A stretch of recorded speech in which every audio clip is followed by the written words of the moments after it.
The night is dark and full of terrors. That's what the week is like when you have a car for sale and bring a trailer. It's nerve-wracking. This is Bid Nerds. We've got predictions. The bidding starts now. Bid Nerds is your YouTube car game show. Okay, welcome everyone to a brand new live episode of the Bid Nerds. We're coming to you live from the Container Park in downtown Las Vegas. My name is John Polnick. We're here as well as my partner Michael Deep, all the way on the far side of the screen in San Francisco. What's up, Michael Deep? What's up, JP? And then look at that. We've got a third nerd tonight. We've got Dominic, the Gambala E30 on Instagram. How you doing, Dominic? Welcome to Bid Nerds. Great. Thanks to be here. Right on, guys.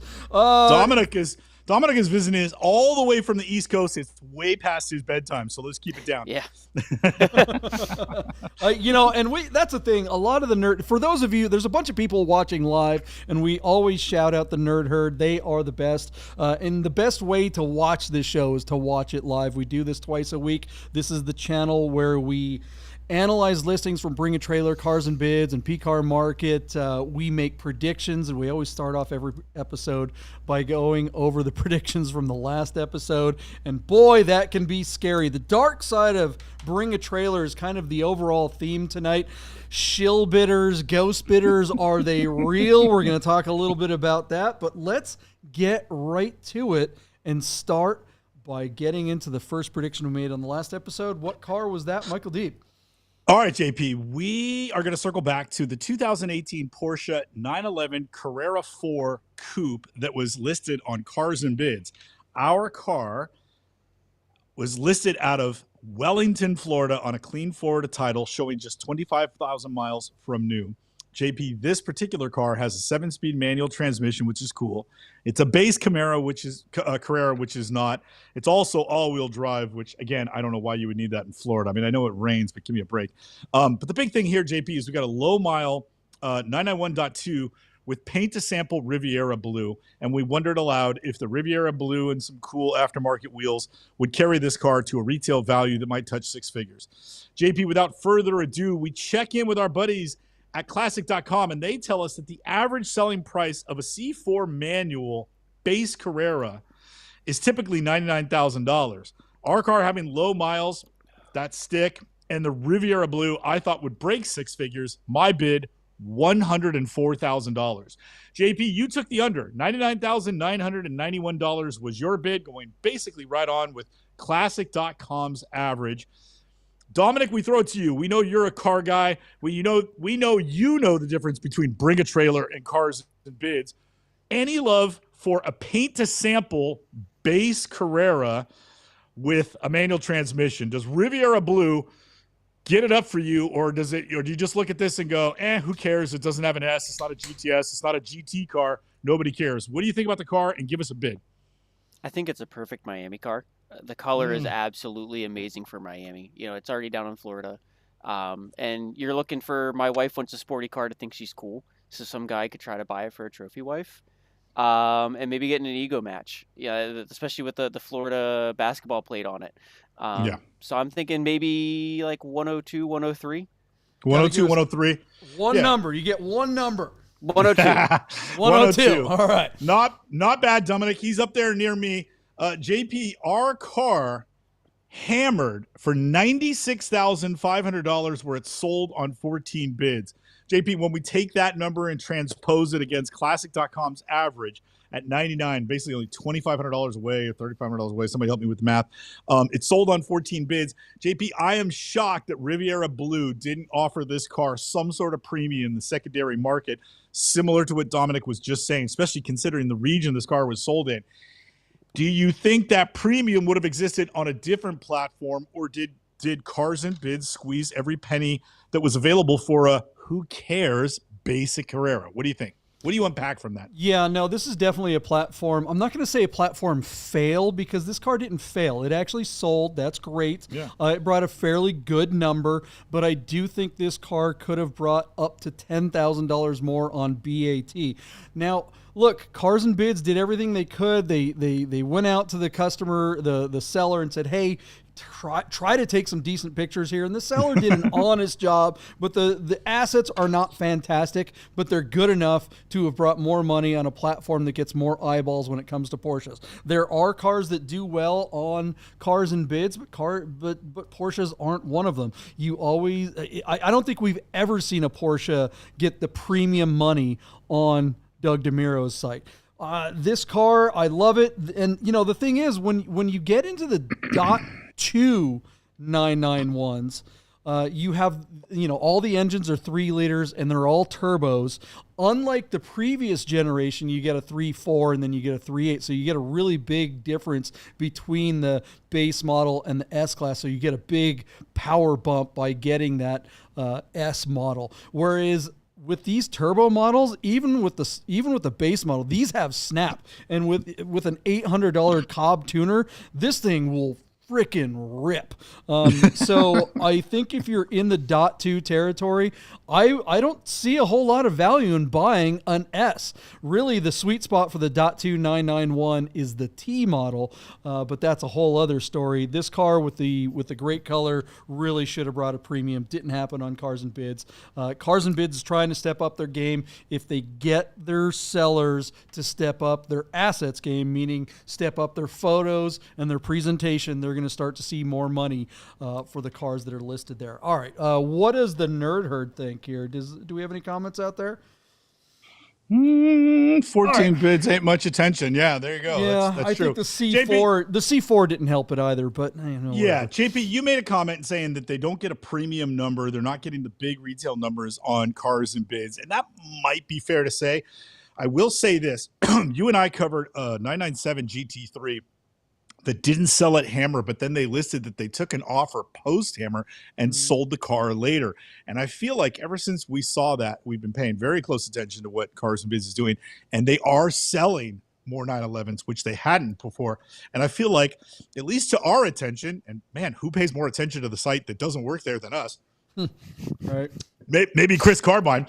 But anyway, ever since we saw that 997 sell post-Hammer, I feel like more and more 911s have come to the site with moderate success, good success. I think they're getting there. Again, I would probably agree with you that they're not getting the premium prices, but the fact is they are hammering 911s and more 911s are showing up. They're getting there.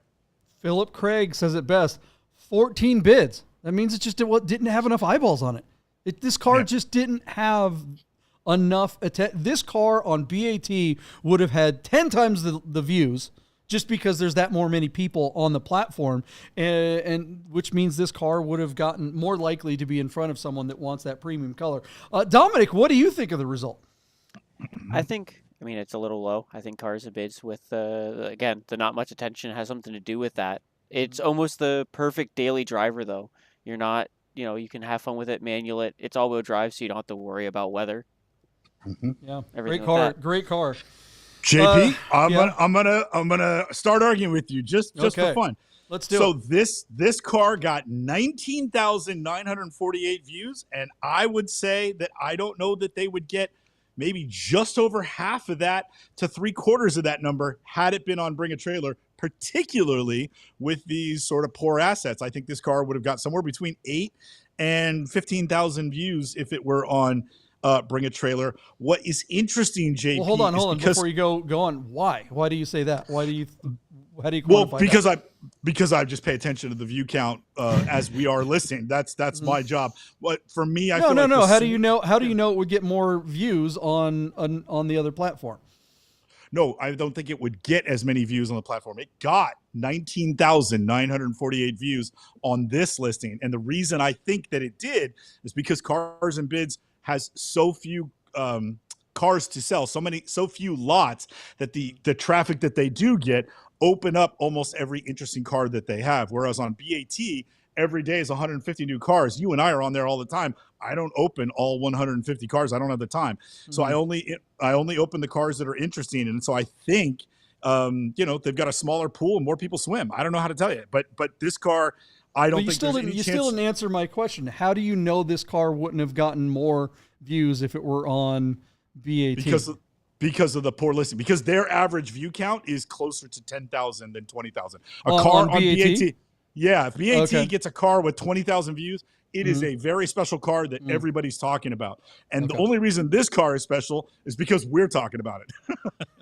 Right, and we make everything special. Absolutely. Listen, if you don't want to go through the hassle, if you want to sell your car and bring a trailer, or Cars and Bids, or even P-Car Market, the Bid Nerds can help you. That is something that we do for you out there. If you're scared of the terrors of darkness that we see sometimes on B18, you just don't want to deal with it, hire the Bid Nerds. Bidnerds.biz is our website. A happy ending for every auction. Reach out to the Bid Nerds. We'll give you a hand. All right, let's move on to the next car. What do we got? All right, JP, this will be fun. We're going to circle back to the 1992 Ferrari 348 TS. This car looks beautiful in red with the speed line. Basically, those are the challenge wheels that would have come on a 348 challenge car. Those cars are available at any parts catalog. You can find them on eBay. You can probably get them from your dealership and retro them to your street Ferrari. And man, does that turn up the look on this car. JP, I just dig this car for all those reasons. The look, the fit. I think they put an exhaust on this car. It's got fairly low miles at 24,000 miles. It's listed on Bring a Trailer out of Lemoore, California. And JP, we dig right in and go start with our friends at classic.com. They say, hey, D, Bid Nerds, $74,000 is all it takes to get a nice TS in the secondary market. That's the average. I thought our car would do better than that. My number, JP, $82,000. John, you took the under. You went down to $75,348. Dominic, fair miles. The car probably needs a belt service, but it's got an aftermarket exhaust and it's got blah, blah, blah, those fancy wheels. What do you think this car might have hammered for on obviously the bigger platform being Bring a Trailer?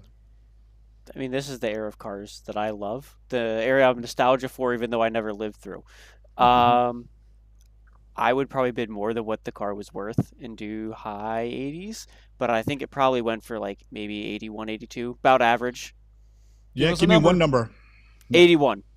81. And you would have won, Dominic. Our car hammered for $80,000 where it sold, JP, on 43 bids. So, JP, rather than discuss the the result, I'm just going to play pitcher catcher with you. Fairly decent photos. I don't think these were professionally shot, but at least they went to an empty area and it's not like a bright sunny day. So the photos are fair at best. Only slightly better than that Porsche that we saw. JP, I'd say this is a pretty attractive car, a bright red Ferrari with challenge wheels. This is a car that would probably get my click. In fact, it did, because that's why I picked it for the show. This car on Bring a Trailer only got 11,900 views. So there you go, JP. What do you think of the result of this particular car? Do you think they squeezed, is 80 grand the retail number for this car, or do you think any money might have been left on the table? No, I think that's a great number, and I think the photos are far better than that blue 911 that we just covered on Cars and Bids. I mean, like a lot better, not just fairly better. When you have nice flat light, you've got the background isn't distracting, everything's very even. Now that may have been dumb luck for the photographer that it just happened to be a cloudy day in the spot that they picked, but the results are, I mean, these photos are gorgeous because the car is gorgeous. Like, that's a terrible photo, but that's not.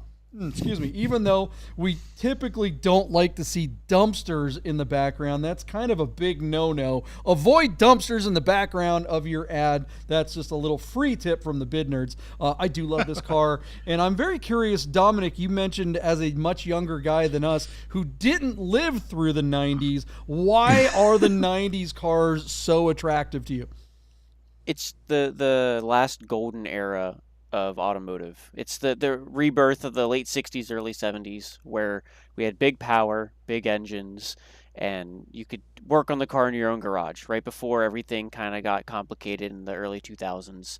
And it's when Group C was at the peak and racing was really at its peak. And everyone's saying that it's peaking again now with WEC having the most manufacturers. But I really think this was a really, really good era and special era for cars where there was passion and cars were unique and different, and you could really see a tangible difference.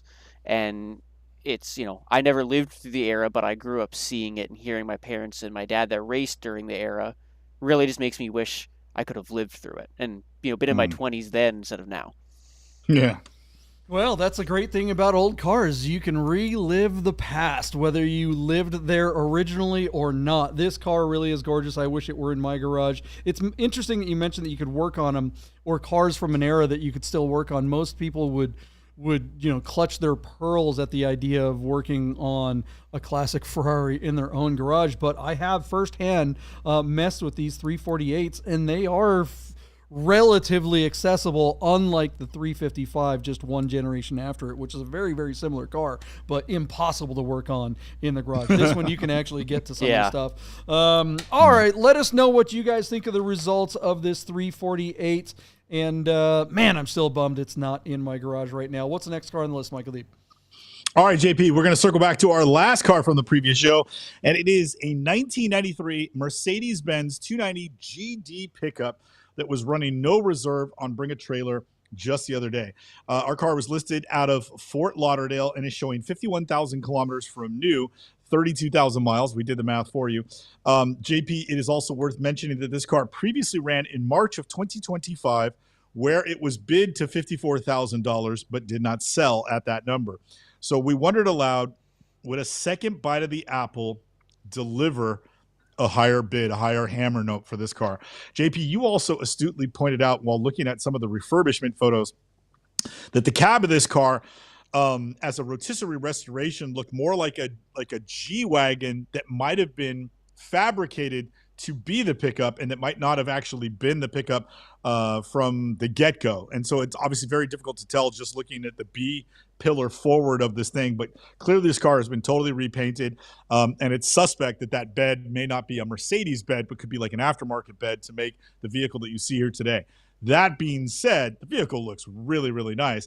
And the idea of having one of these as a GD pickup with, I think, a manual transmission, read it to me, Yes, it does. 4-speed manual, that'd be a really cool car to have, especially if you own some land. JP, it's running no reserve, but we've got its own comp from just a couple of months ago as perhaps a limiting factor. We wondered if that would be the case. JP, it hammered at 54 and didn't sell last time. It's running again. I thought that it might get to 58,000 this time around. You gave me the same number. You thought it would go to the same number again at $54,000. Classic says that these things are only worth 22, but none of the ones that Classic covered look as nice as this one. Dominic, where are you at on the old diesel, granny geared G-Wagon with Recaro sports seats and brand new paint? What do you think? I think it's really cool. I have nothing about these. I didn't even know these existed until 10 seconds ago. I mean, I think I would have probably not bid up to 58, not meet reserve. So maybe it didn't meet reserve again. I'm going to go with like 54. 54. All right. So he's in the same place as you are. The car did run no reserve, which I think was a smart thing to do. Believe it or not, JP, our car hammered for $64,000 where it sold on 19 bids. Care to venture a guess as to why that might happen? Please explain, JP, with your astute knowledge, why this car just brought $10,000 more this time around. What do you think? Well, I'm shocked that it brought $10,000 more, honestly. We brought up the idea of shill bids. And what is a shill bid? If you don't know what a shill bid is, the idea of a shill bid is that, okay, I'm selling my car on BAT. I'm worried that the number isn't going to get as high as I would like it to. So rather than have the car fail to sell, I will go to a friend and have him create a profile and put their credit card into the system and bid a proxy bid on my behalf to make the car seem like it's worth more. So if the car's languishing at $20,000, I get my buddy to go do a $40,000 bid, and then hopefully from there, that makes all the other bidders think, oh, this car's worth more. Let's go ahead and start bidding from 40 rather than 20. That is a dangerous game to play. It's very sketchy. If you are left holding the bag, that is, if your proxy bidder is left holding the bag, they will be forced to instantly pay the buyer premium at the end of the auction as the winner of the auction. So I think that there are occasionally ghost bidders and shill bidders out there. I do think that that happens, but I don't think it happens as often as people think. I think a lot of times it's just sour grapes when people don't get, when people see a bid come in like that. But I did kind of suspect that this particular auction was suffering from a shill bidder or a ghost bidder here because Yeah. it went from Yeah. like $2,000 to 50 or something like that. Yeah, no. So JP, the fourth bid was $29,000. The fifth bid was 54, which is exactly where it hammered last time and didn't sell. And that was all on the opening day. Now you've got 14 more bids to get to the 19th bid, which was the winning one. And Kaiser, what's his jerk, who bid that $54,000 bid, he never bid again. And the car only sold for $10,000 more than he was willing to pay for it. So that in itself is interesting. And JP, again, we are not making accusations. We're just saying it's sus. The other thing that's worth noting, JP, this car only got 4,800 views. So there you go. Yeah, and the other thing too is that you mentioned that this car was run, no reserve the second time around. Well, I don't think BAT would let you run it the second time around with the reserve after it failed so soon. So my guess is this seller, if I had to guess, and again, this is all speculation, I think the seller was like, yeah, let's go ahead and try it again. Okay, we'll go ahead and accept a what do you call it? A no reserve stipulation, knowing that they had someone to proxy bid for them. But again, speculation on my part. Dominic, what do you think? Does this seem sus to you? Do you think that was a shill or a ghost bid? It's a little bit. I mean, it seems like a really fun, niche, quirky vehicle. Definitely not something that I think jumping that high of a bid on is worth it, especially when it didn't sell last time. Yeah. I would try to lowball, pretend it's Facebook, and go as slow as I can. If someone really wants it, then you're going to get there anyways, but I might as well try to undercut it and get to where I can. It definitely seems a little weird to jump up that much, especially when it was only 29. Yeah, definitely. Everyone and the Nerd Herd agrees too that this is kind of sus. Again, speaking of the Nerd Herd, you guys, I don't think I wish we had. I know we have a bid turn. We have an intern who is helping us out with the show, and they're helping us get guests like Dominic tonight, and that's awesome. But I wish I had another producer here in the studio to help me really go through the comments that we get from the live Nerd Herd, the folks who are watching live right now and that are in the comments. I wish I could put every one of your comments up, but I feel like we need to do this more often and just shout out, of course, Chris Carbine, who has been there since the beginning. We've got Ross Churchhouse here tonight, Gary Lee, Kevin Bodeman. I'm just going down the line from who's on the bottom of the little preview thing. Dave Yu, Duncan Worth, Philip Craig. I want to shout out all of you guys every time, but I just don't. Kevin Bodeman. Who else? Yeah, Burnt Oil. Who else is here tonight? If you're watching this show right now, if this is your first time, or maybe you've been lurking for a few times watching the show, it is so much more fun to be in the Nerd Herd. Get in there and introduce yourself in the live chat. You're going to make really good friends. And look, a lot of times we get together in real spaces when we're going to Car Week or Vegas Auto Fest or all kinds of other events, Luftkult, that kind of thing. And when we get together, it's just such a great time. It feels like we've been friends for our entire lives when we see everybody. So real big shout out to the Nerd Herd.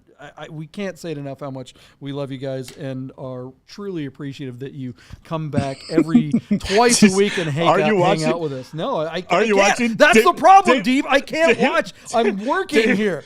David Sullivan wants you to know I was one of the first ones. That's right, David Sullivan. You were probably there. David was probably at the coffee shop when you and I talked about bidners, when you were like, hey, man, you want to be on a podcast? I was like, hell yeah, David Sullivan might have been in the room. Yeah, David. Might have what's been, up, dude? Yeah, what's up, dude? He's like the fifth Beatle. What's up? Yeah. Yeah, the one that played the tambourine, right? That's right. All right, guys. All right, enough of the love fest here. Did we cover another car in the last episode, or was that it? Oh, let's take a commercial break. Yeah, let's. We'll be right back, guys. Hey guys, you're probably looking at your watch and wondering if Bid Nerds will ever end. So you better talk to our friends at Our Smiths to make sure your Rolex, Tag Heuer, AP, or any fine timepiece is in tip-top shape. Our Smiths, fine Swiss repair. All right, we are back, guys. Let's get to it. Let's get to some predictions. The night is dark and full of terrors. The dark side of Bring a Trailer and the auctions on online auctions. Boy, there's all kinds of things you got to watch out for with these auctions. But look, we have some really cool cars. Let's get to predictions. That's the fun part, right, Dominic? Always. He's like, yeah, I'm in. Yeah, right. Yeah. It's like, come on, guys, I gotta go to bed. Let's wrap this up. All right, Dominic, have you ever done donuts in a 2008 Mercedes-Benz C63 Black Series? Because if you haven't, I have, and it's really effing fun. Reviewed by Doug DeMiro and listed on Cars and Bids, this inspected 2008 Mercedes-Benz CLK 63 AMG Black Series looks savage in silver and in these photos, which again are a much better effort from Cars and Bids. Listed on a clean California title out of San Diego, our car is showing a whopping 47,300 miles. And JP, I know that the people that own these cars drive them, but somehow 47,000 miles sounds high for one of these cars. I know I've seen 80,000 and 100,000 mile examples, but it seems like the majority of the ones that come to market wind up having kind of ridiculously low miles in that 15 to 25,000 mile range. So here is a used car, like a car with some miles on it where, you know, somebody didn't fuss over every little tiny nick and chip in the paint and the patina that this car is obviously accumulating. And they've gone out and enjoyed it, and it's probably well worn in. And we just found out, thanks to our buddies over at OTS and Company, that there's a guy in Arkansas that'll do a manual swap on one of these things using all Mercedes parts except the clutch for like 20 grand. And they're awesome. It's a 6-speed, and they're fantastic. So looking at one of these that isn't $120,000, has a few miles on it, and knowing you could just pay, I think, 18 to 20 grand more, and the work, JP, only takes a week. So if he tells you to bring me the car on May 1st, you're going to get your car back in a couple of weeks, and it's done. Like, it's ready to go. It's not like, oh, you forgot you owned it for a couple of days because it's been gone for 6 months. You're going to drive it out there or ship it out there, and then it's going to come back, and you can start enjoying it right away. That, I thought, was worth the reason enough to take another look at one of these cars. And these look like, again, fairly decent shots. An effort was made on Cars and Bids. Tip of the hat to them.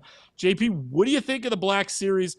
And would you buy a miler, which I think if you were going to buy one, you would, but would you save a couple of dollars extra and do a manual swap for just, if I told you could get in and out for 20 grand, would you do it? Where you at? Yeah, I mean, that is definitely a compelling. I would have thought it would be difficult to manual swap one of these. A lot of times the manual swaps with these more modern cars are difficult because they have computers that will not talk to a transmission that isn't a flappy paddle transmission. So I'm very curious how they do that. If they can do it with this car, that means they could do it with a G63, and that'd be the one to swap to a 60. And, you know, somebody call Rami because he's been asking me, like, can that be done? And, you know, I doubt you can do it to the late model G63s, but I bet you could do it with a 2010. Previous gen. Which really, that's pretty damn exciting. Wow. I love this thing with 3 pedals.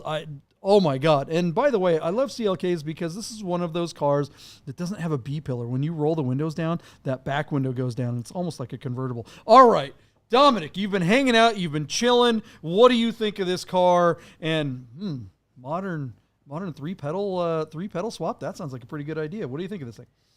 I think it is. I mean, it's one of my favorite cars. This, and I've seen a couple DTMs. It's an amazing era car with a factory wide body, silver. And I think miles is the way to do it. I mean, I have a one-off, and I put 20,000 miles on it in 3 years. You know, it's a car that you're supposed to drive them. It's not meant to sit. And the owner appreciates it. And to me, I think that almost makes it worth more because I won't feel bad about putting more miles on it. I don't want a car with 2 miles because if I drive it, the internet's going to crucify me, and, you know, internet's the final say. Where this, you can go and do whatever you want. And I think a manual swap would be absolutely amazing on this car. I couldn't imagine what it feels like, you know, from an auto to a manual and how much more responsive it is.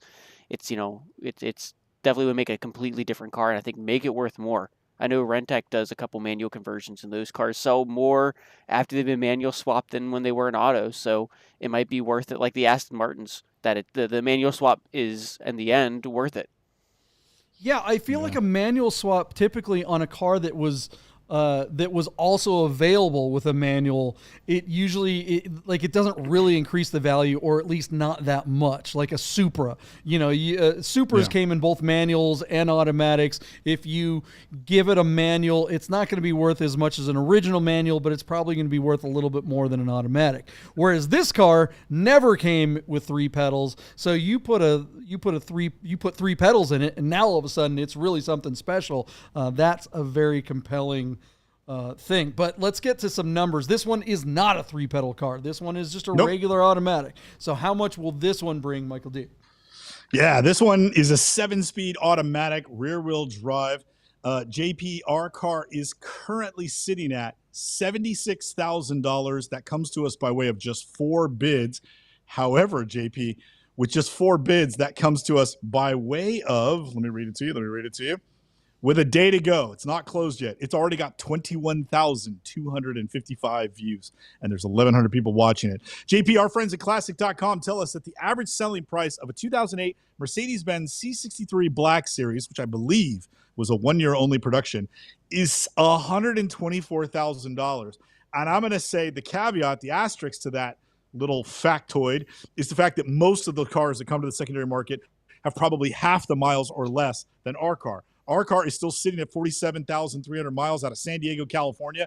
JP, I think when this one hammers, you could probably pick it up on Cars and Bids for just $88,000. That's what I predict. What do you think, JP? Where are you at on the mileage, and not a ton of miles, but fair mileage, like real driver miles on somebody's toy? I like what Dominic says. I like one that has a few miles on it. This is guilt-free joy behind the wheel of something like this. But I don't think that that's going to help the value, obviously. The higher miles does make it more attractive to a low-rent guy like me. Maybe that makes it more likely that I can afford it. I do like the listing generally. The pictures are honest and they're clean. They're not great, but the light is nice and even. This is a pretty good listing by Cars and Bids standards. But I do think the platform is also going to hurt it. If this were on BAT, the day before the ending of an auction, we usually see a 50% bump on the last day. Cars and Bids, not so much, even though the individual cars may get the amount of people on the platform are divided by fewer cars, but it's just not as many people in general. So I think this car, I'm going to go under you. I'm going to go $85,000, $85,063, and hand it off to Dominic. What do you think this car will bring? Oh, go ahead. Before JP, does it sell at your number if you're under me? I think so, because I think Cars and Bids is probably going to look at this car and go, hey, it's got some miles on it. It's not going to get that premium. And they're not going to say it's not going to get that because it's on our platform. They're going to say it's not going to get that because it has twice as many miles than average. All right, Dominic, what do you think? What's it going to bring? I think a fair price for this. I mean, I think the pictures, like you said, they're not as good as some of the BAT that are artworks you want to hang on your wall, but they're good. I think 91. I'll go a little higher just from the car itself, and you don't see them up too often. And for the miles, it looks like it's fairly well kept. And if there's a really good maintenance record, I think 91 is a fair price for it. Very good. It's not like 40-something thousand miles is high miles by any standards. Just high miles for a sports car, a somewhat collectible sports car. Yeah, I don't think anybody commuted in this car, JP. I think this car has been used as a weekend, or occasion car for somebody. Thus, it's been driven, but I don't think it's been relied on. You know what I mean? Well, and some of the folks in the Nerd Herd are referencing that 348 that we talked about before the break. They'd say they'd rather have that for that kind of money. But, that really is I don't think they're apples to apples, right? That Ferrari is definitely a car that you have to buy as a sometimes weekend sports car. It is not something that you could go, you know what? I'm going to drive this thing every day and I'm going to rip on it on the weekend. This Mercedes is a one-car solution if you needed one. The Ferrari, not so much. That is definitely a car that you also have to have something else that you can drive around. But what do you guys think? Would you rather have the 348 and a bus pass, or would you rather have this particular CLK 63 that you could go rip up the mountains and the track and actually drive around as a daily? Let us know what you guys think, and let's move to the next car. What do we got? All right, JP, we are going to take a peek at a 1972 Datsun 240Z with a 4-speed manual. There was a really nice 240Z that closed on Bring a Trailer a little while ago that I want to say went for like 90 or 100 grand, and it really caught my attention. And I was sort of bummed that we missed it. This car looks to be really well refurbished and looks, very stock. It's an attractive sort of like banana slug, lime, chartreuse yellow color, which I'm kind of digging. And they're running it out of Newbury Park, California, with the seller Wob, who takes these really sexy studio photos, and they're running it no reserve. So JP, very cool car, 76,000 miles, true mileage unknown. This was the original color that the car was born in. I think I read that somewhere when I looked earlier. It looks to be very stock. It's in California. 240s, the nice ones are collectible. The trouble is almost all of the nice ones are refurbished or restored to some capacity. It's very rare, almost impossibly rare, to find a really nice 6-figure 240Z that's all original. All the original ones have been beat to hell. But this one looks like it's been put together nicely, and was just kind of feeling it, like the colorway. It caught my attention. Where you at, JP? No reserve. This thing is just so gorgeous. The presentation is great. That color reminds me of Porsche's Delphi green, I guess. But didn't they just come out with the 400Z, and wasn't the introduction car in this color? Maybe Dominic knows something about that. Yeah. Dominic, what do you think? Yeah, the Proto Z, definitely. I remember seeing all of them in this color. It was like this and the blue and that slate gray. Yeah. Good, useless trivia, JP. Dominic, what do you think of the car, Dominic? Sorry, Deep. No, I mean, I love Zs. One of my best friends has a Z that he actually painted in the 400Z gray in his own garage. And I've been around him since they raced. Or, I've been around him my entire life. My dad raced with Paul Newman back when Zs were a big thing. Wow. So, really, really cool thing. I love them. I absolutely love 240s, especially more than 280s. I think 260s are my favorite just because we only got them here in America. But 240s are really, really beautiful cars. It's one of those cars you could just take out and rip on it. Inline 6, that's just reliable to the end of the earth. Yeah, very for sure. cool. All right, what do we think it's going to bring, Deep? All right, JP. So, according to friends at Classic.com, the average selling price of a 72 240Z, that first series car, is $35,000. JP, our car is currently sitting at $24,240. It is running no reserve, and the car closes tomorrow. That $24,000 comes to us by way of, I went too far. Hold on 1 second. 12 bids. So it's got some action, but we're expecting all the action to happen tomorrow. JP, basically the way I looked at it is I kind of feel like this car is going to double tomorrow when it closes. And a big part of it is I think the refurbishment is great. I think that color lifts it up because it's rare and period correct. And it's also running no reserve with a reputable seller. I think this car's got everything going for it. So despite only being at $24,000, I am all in on this Z. My bid, JP, $48,000, and I'm going to go ahead and predict that it sells because it's running no reserve. Wow, you stole my bid. I was actually that's surprising because I don't think it's going to quite. It's like, is this going to make it to 50? That would be incredible. That would be an incredible result for one of these. It's so funny when I was in high school, the 240 SX came out, the car that everybody loves to drift now, and that car was all the rage. And I remember my buddy, he got his first car and he showed up to school and he's like, yeah, I got a Nissan I got a 240. And we're all thinking he got a 240 SX and he showed up in a 240 ZX. And we're all like, these were like, nobody wanted this car in 1989, but now they're all the rage. These were cheap for so long. The idea that one of these is worth $50,000 now is just, mind-boggling. But I'm going to go ahead and step it above you. You said 48,000 Deep? Yeah, I stole your bid, JP. I'm going to go 48,240 and hand it off to Dominic. What do you think? I mean, I've seen Wob a lot, and he seems to sell everything under the sun, and he seems to get a better than average price for a lot of cars. I think I want to be hopeful, and I'm going to say 5240 for the car. I think it's a really, really good example, and I know it's been restored, but sometimes knowing everything's been through is a really nice thing to not worry about. I can take it and I can drive it, and you could probably daily drive this car if it was really restored correctly. Good take. All right. Do you guys think it's going to break 50? Let us know in the comments. And let's get on. We got more cars to make predictions. Dominic, you doing great. You having fun? You having a good time? You're drinking over there, aren't you? Great. Yeah, I am. What are you drinking? Let's see what you're drinking. We're not sponsored good old by American classic Yingling. Yes. Okay. That is a guy. Oldest brewery in America. That's what I thought it was. I suspected it was a Yingling. All right. He's in. I thought you're not in Pennsylvania. Where do you can't get beer anywhere else? Oh, you are. Why did I think you were in New Jersey or something? I don't know. Okay. I missed No. I would leave in a heartbeat. Let's get to another car. What do we got? JP, just to keep up with the theme of the night, this car has 12,000 views on Bring a Trailer. All right, our next car is on P Car Market. JP, I picked this car because, man, I want to bid on it so bad. It is a 1987 Porsche 928 S4 with a 5-speed manual in the color marine blue metallic. Now, why is that relevant? JP and I joined our friend Curious Coffee, Kelly Smith, at the the Air and Coffee Show in Boise, Idaho.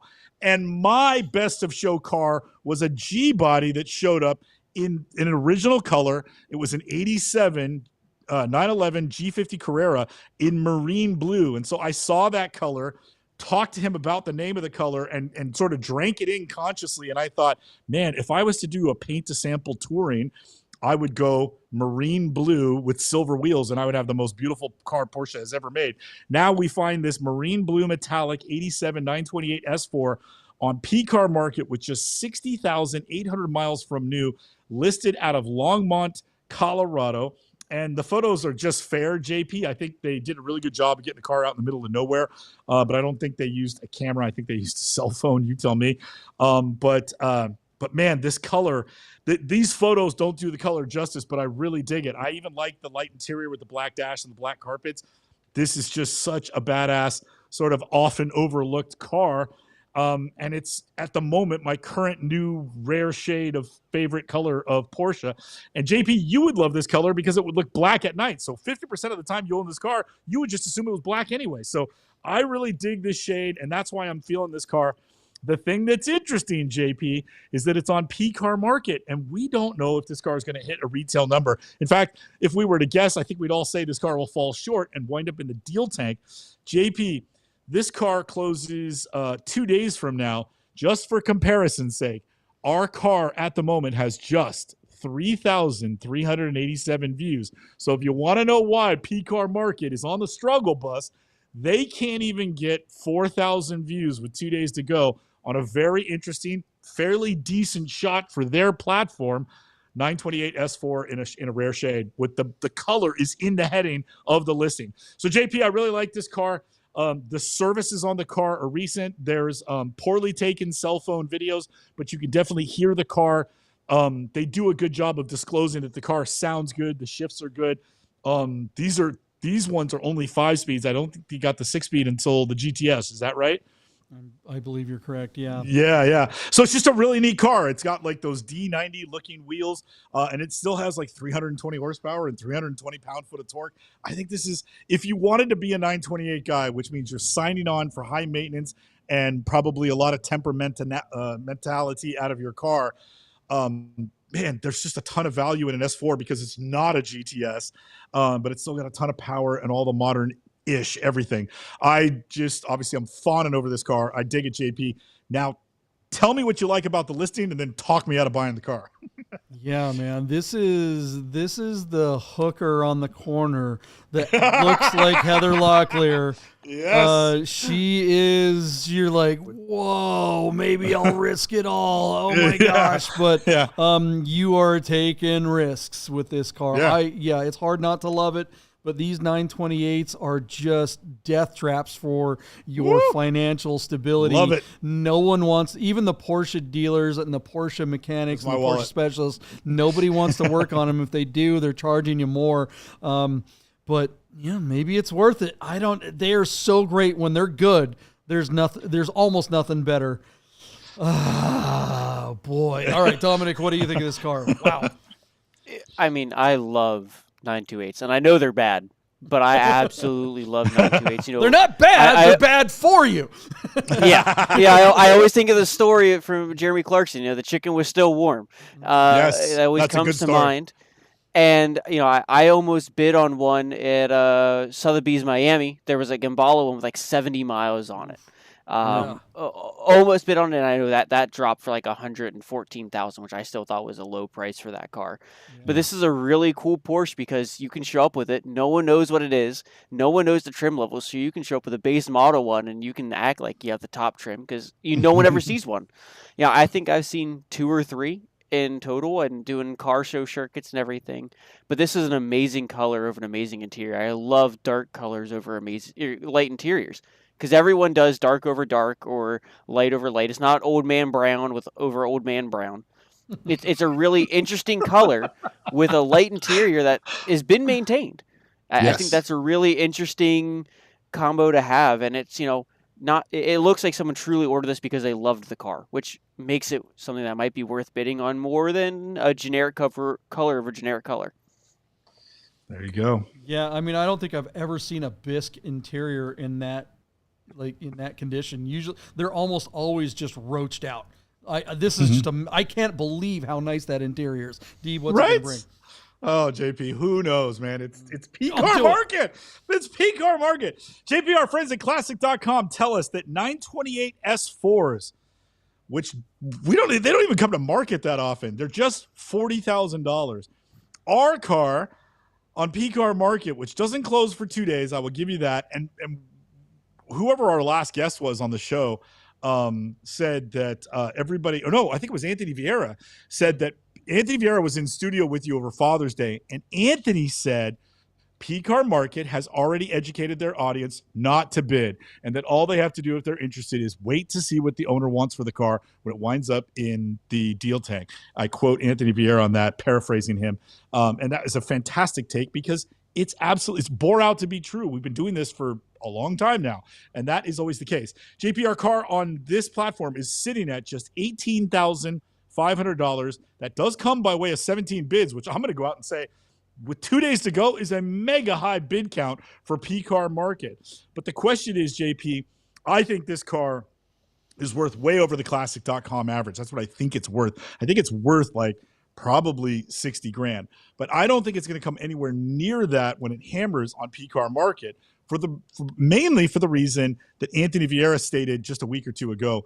And that's because P-Car Market has already taught their audience that they don't have to bid while the clock is running. They can just wait and make an offer and negotiate the sale after the hammer. And with that little fact in mind, I'm going to say that my hammer prediction for this car is $38,000, but it has nothing to do with what I think the car is worth.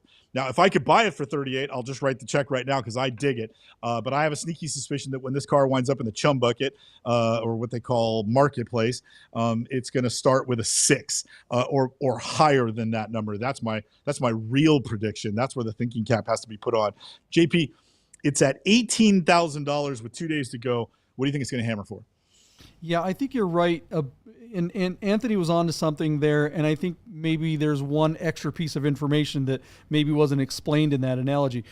It's that P-Car Market allows for ridiculously, unreasonably high reserves, and that's why people know not to bother. It'd be like if the reason why everyone knows that the car is going to go into the chum bucket is because they know that this guy wants some number that is just not attainable. So why bother even bidding? If you thought that the reserve might be reasonable, then yeah, I'll bid 30-something thousand or 40-something thousand, or even if I thought I could buy the car for, maybe 50, if I thought the car was worth that, yeah, I'll go ahead and go through the process. But the guy wants way too much. So let's just, like you said, wait and see what it goes for in the chum bucket. But what was your number? What was it? I gave you 38 grand, which is under 2 grand under Classic's average. Yeah. And I think it's definitely an FTS at my number because I think it's going to wind up for, at least 55 or higher, but I'm thinking he wants 60 plus. Yeah, I think you're probably right. As hard as I am on P-Car Market, this is an exceptionally good 928, and I think you're absolutely right that this one is worth more than the average. The average on these is brought down by so many of these being terrible. So that when we see a really good one, which is like Haley's Comet, right? Just doesn't come around very often. This car, I think I'm going to go 39,928 and say, yeah, everyone's just going to wait to see what the guy actually wants for it. Dominic, what do you think of the car and what do you think it will bring? I just want to point out to the nerd herd that Dominic is so young, he's never seen Haley's Comet in his lifetime. and may not. Yeah. Yeah. Where are you at, Dominic? I think you have a lot of good points. I don't know too much about PCA other than I do see a lot of cars failing to sell, which I think is kind of sad because they have some really, really pretty cars that show up, and I think this is one of them. I want to, say maybe it'll get a little more because of just how good of a example it is. Good colors, maybe 41,928. But I still don't think it's. I think it's going to fail to hit hammer, and then it'll sell, like you said, on the second hand. But I think this is a really, really good example that you would be happy with, especially with the maintenance record that you brought up. That brings some extra value because you can drive it for at least a month before it breaks down. And then you have, a month to figure out who can work on it near you. It might even make it on a road trip home. If you buy this thing on the East Coast and you want to bring it to the West Coast, this car would be awesome. Unless you get stuck in the middle of Kansas. That would not be fun. All right. Good bids, guys. We still have another car. What do we got? All right, JP, one last car just for fun. Be curious to see if this is a car that Dominic is feeling, given his youth and his exuberance for manual transmission fast cars. A 2007 Subaru Impreza WRX STI, just a one-owner car listed on Bring a Trailer out of Broomfield, Colorado. Our car has just 42,000 miles from new, and with the exception of a Cobb tune and turbo back exhaust and some Bilsting PSS9 coilovers, this thing, and I can't believe it, is just bone stock and looks really effing clean. JP, this car looks like it's sitting on the showroom floor. It's interesting, John, and I want to get into this discussion with you while we're looking at this car. The modern versions of these cars, the Subaru WRX STI right now, it doesn't look special anymore. Like if I was sitting next to one in traffic, I would never know. Yet when this car hit the streets, if it was going the other way, my head would be like, whoa, an STI. You know what I mean? How did they lose the plot? This car had so many special cues to it. The colorways, the wing, the scoops, the contrasting wheels. These cars really showed up and grabbed our attention with all their homologated parts. And today's cars, the standard Impreza with all its radiuses, JP, and all its big deep fender flares and all this stuff, and then you make one that's an STI, and I can't tell unless I read the fine print. They've lost the plot. I just thought this was such a somehow, and not that long ago, man, I'm going to age myself with this boomer term. This was like the golden age for these two cars when they arrived. Even the Volkswagen had dropped the R32 and could be honestly spoken of in the same conversation as this and the Mitsubishi Lancer Evo. They were really, really cool cars. But today, you wouldn't recognize a Golf R. Today, the Mitsubishi doesn't sell any cars in the United States that I'm aware of. And the Imprezas, all of them, you can have them. Throw them out with the bathwater. I don't care. But this car, I thought it was so cool, and I kicked myself for not buying one and putting 20,000 miles on one and beating the snot out of it and just having fun. Go get a speeding ticket and learn how to drift with an all-wheel drive car. Like, that's how hard you have to push it to get it to slide. It would have been a blast. And so I look at this car as a girl I always was attracted to but never asked out. JP, did you ever drive one of these? Were you ever turned loose in one of these things, modified or otherwise? Because I've always been a huge fan. I test drove them a couple times, but I never signed on the dotted line. Where you at on a real STI? Dirtfish. Our friends up in the Northwest. That's the place you drive one of these. You want to drift one? Yeah. You do it in the mud. Oh my God, that's fun. One of the most fun things I've ever did when they launched Dirtfish. I happened to be there and got to drive one of these in anger, and it was such a good time. Look, I represented a Subaru dealership when this car was contemporary. It was these cars. So often you see these boy racer cars when they got the wings and the wheels and the big stupid exhaust pipes and stuff like that. It's all show, no go. That is not the case case here. This car from the factory, this is like a 911 RS. It looks like a race car, and you drive it like a race car. The short shift kit, the seats, everything about this car is legit. This is exactly what it looks like, not some just silly little plastic stuff, add-on stuff. This is a rally car that you can drive on the street. And the funniest thing was when we were making commercials for them at this little Subaru dealership, the owner of the wife who insisted, well, she didn't insist on being on all the commercials. The owner of the dealership insisted that his wife be in all the commercials for the dealership. And we had this 72-pound, 70-year-old woman. She insisted on driving. I never forget her. She was like driving this little car, trying to drive. It was like the most ridiculous shoot. We're all looking at each other going, can she see over the hood scoop? It was hilarious. It's like, I love this thing. So yeah, I love these. They have a special place in my heart. Great car. All right, Dominic, I'm rambling on. What do you think of the STI? I think these are absolutely amazing cars. So my daily before I blew it up was a Focus ST. So kind of in the same vein. And now I'm actually dailying a Rallycross Mazda 2. I have been for the last 3 years. Full rally, national rally championship of 2015. And my dad was president of the SCCA Rallycross for 7 years, and actually went with Dirtfish when they were starting and everything. So rally cars hold a huge spot in my heart, and Hawkeyes are even better. I think they're the sexiest of this. The 3 headlight generation of this body style. The Hawkeyes are the absolute best looking ones. The blue, the champion blue over the gold or the bronze rims is absolutely amazing, and they sound amazing too, especially with the axle back exhaust or the turbo back exhaust. I mean, that just has to sound amazing. You get the grumble of the unequal length headers, the flat 4. It's something that makes you smile every time you put your foot in the pedal. And even though it might be a little slow by modern standards, you will never not be smiling while driving something like this. I mean, they just sound amazing, and I hear them all the time when I'm driving through rural Pennsylvania, because every guy has one and they have the loudest exhaust possible, because we don't have emissions out here, so I get to hear them fully unrestricted. They just sound amazing. It makes me smile when I pass them. So I couldn't imagine how it is to drive it and own it, and how bad my fuel economy would be, because I will be all the time on the pedal and in boost. But I think these are amazing cars. And I think someday the unmodified ones or barely modified ones like this will fetch huge money. I think right now we're kind of in the best time where you can get one and enjoy it and put 10,000 miles on it and not really hurt the value in 10, 15 years, because you can still kind of work on this. And if you don't vape and don't floor it and do a cob tune to put it up to 50 pounds of boost, it won't blow up, and it's reliable. Everyone always says it's not reliable, but I think it's the owner, not the car.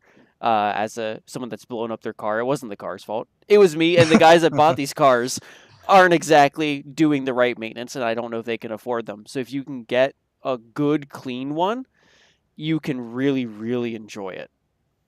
Love Very it. good. Very good. The back roads awesome. in Pennsylvania, hell Woo! yeah. The Blue Mountains. Oh yeah. Yeah. The Blue Mountains. Exactly. Yeah. Yeah. All right. What's this car going to JP. bring, Deeb? Are they still worth anything? All right. Yeah. You know what? JP, this car was only $34,000 brand new 18 years ago. Isn't that crazy low number? Wow. I'm sure they cost twice as much today, and they're not worth it. $199 at Chaplin Subaru. $199 a month at Chaplin Subaru. Oh Just my off God. the 156th Avenue exit in Eastgate. Sorry, I had to do it. That was in my head. Our car is sitting at just $25,000 on 7 bids. And again, with the theme today, JP, this car on Bring a Trailer has just 4,946 views and 500 watchers. JP, when Bid Nerds sells a car like the Ferrari and the Oldsmobile, we got 15,000 views on both cars and had over 1,100 to 1,500 watchers on both cars. Those are both crazy rare Porsche numbers on Bring a Trailer, and we get that because we drive traffic to the listing. That's what sets us apart. That's why you should hire the Bid Nerds to sell your car. We get the views, we get the money, you get the happy ending. All right, here we go. JP, our friends at Classic.com tell us that the average selling price of a Hawkeye, thank you, Dominic, for teaching me what the kids are saying. A Hawkeye STI is just $26,000. John, our car is already up to $25,000 and doesn't close until Friday. It's got 2 days to go until it closes. John, I'm all in on this car. Believe it or not, the bid on this is going to be the same bid I put on that 72 240Z. $48,000 where I think it will sell. I think that's a real number. I think that's in play. I like this car. I'm all in. 48 at Hammer and make everybody happy. Where you at, JP? It's a great car. Decent photos too, by the way. Yeah, what do you think of those photos? Are good photos. Great listing. Just everything about this car. Everything about this listing is terrific. Car photos, all that stuff. I'm gonna go 42. I think the market's just a little soft to get up there above 45. I want this car to be a $50,000 car, but I know there's some nostalgia for him. I don't know if the hype is and that average is really brought down by crappy ones, kind of like the 928. Yeah. But Dominic, what do you think? I want this car to be expensive for the seller, but I don't want this car to be expensive for me when I can buy one. I'm gonna say 38, just on the lower end, just because I think it might not get the views at once because it's just an STI, and people are gonna see there is modification. And it has a Cobb, and as someone that has a car that's very famous for their Cobb tunes and how off-the-shelf tunes can blow up their car, that might be scary for some of the people that are bidding on it. So I think 38 is a really fair price, but I would love to see it go for much more than that. I just don't think it will, achieve that, especially with the Cobb and a little bit of modifications. Right on. Love it. All right, what do you guys think this STI will bring? We got numbers everywhere from 33 up to 50 on the Bid Nerd Herd. So the nerds believe in this car. All right, so we're almost done. I just wanted to slap up here really quick. We're going to tease my car. That's right. On the next episode, what day is today? Today's Wednesday, so our next episode will be a Sunday episode. Deeb, what do we got here? Just real quick. We're not going to bid on this thing. All right, JP purchased late last year a 1982 Porsche 911 SC. And if you're thinking to yourself, JP has pulled up the wrong photos, you would be wrong. Underneath that badass 935 that you see on the photos is, in fact, a European 1982 Porsche 911 SC that gave up its motor and took on an LS3 Corvette, handcrafted by a retired Boeing engineer in Arizona in his spare time. This guy took almost 7 years to complete the project. And as soon as he did, and with bad health plaguing him, he decided to just throw it up on Craigslist. And man, oh man, did that reach the eyeballs of our other nerd host, JP, who bought the car, brought it to Vegas, and then sort of completed, the shakedown and the finagling and the fine tuning. JP put some better seats in the car, worked it out and got everything talking to one another. And now the car, I've had the opportunity to drive it on 2 separate occasions, and I still think about that feeling of that Corvette motor rushing, the torque that you get. And the big thing that you walk away with is that this car has a G50 964 transmission, and a Haggett shifter that was fabricated and constructed by the folks at Patrick Motorsport. So you've got a lightweight donor car, you've got a fiberglass DP 935 style body kit, you've got an LS3 as the heart and a G50 as your interface, and the best shifter I've ever experienced in a 911. In fact, probably the best shifter I've ever shifted next to a Honda S2000. So it is absolutely insane. The car is bonkers, and it's currently sitting at $35,000. Please, everybody in the Nerd Herd that's still watching right now, do us a favor in the next day or two and throw us a comment. The more engagement we get, the more views we get, the more we sort of raise that urgency for our underbidders. And let's see if we can't set a record, although I don't know what we're bidding against, but we'll set a record for the most bastardized 911 of all time. The driving video that JP did, which is the 3rd video in order. So you've got a POV video, you've got an odometer video, and then you've got the main driving video. Skip to the main driving video and turn the speakers up on your favorite device and enjoy the video that we've cut. We've used cuts over for the show for the last 2 months. The main full driving video is there out at Red Walk with Rami and JP, and it is insane. It's really great footage. It's a super cool car, but please jump on there. Tell everybody you saw it on the bidders. Let everybody know we're going to review the car on Sunday night, and leave us a comment leave us a comment about how you clutched your perils when you found out that JP was driving a Porsche with a Chevy. All right. Thanks for the plug there, Deeb. We are going to cover this car on Sunday night, and the car will close on Monday. I am on pins and needles, man. I'm freaking out. Dominic, have you ever driven an LS3 in the back of a 911? I've not, but I've ridden in passenger of other slant nose Porsches before. DP Kramer kits are absolutely one of the coolest things in the world. Yeah. There's a DP Kramer that I want that I think's for sale in Miami that I've been a bit, fighting myself on. Do I really, really want to buy it? I think LS swaps are always kind of interesting, especially in a Porsche. It's not what it's supposed to be in there, and you don't expect to hear it, but it is always so cool to hear the big cam, a big cam LS coming through, no matter what it's in, and then you put a racing inspired body kit on it, and it just makes it all that much better. Well, fly on out to Vegas, and you can drive it before it's gone on Monday. All right, guys, thanks for hanging out. Dominic, where can we find you on the interwebs? Anything you want to plug before we get out of here? Yeah, you can find me at Gambala E30 on Instagram, and that's about the only thing I want to plug. All right, that is one hell of a car. Check out Dominic. What is it? Gambala E30 on the Instagram. Say hello to him. Tell him that you found him on Bid Nerds. All right, guys, thanks for hanging out. Share the episode, give a thumbs up, and we will see you Sunday night. Thanks, Steve. Bye. Later. Night, Dominic. Thank you.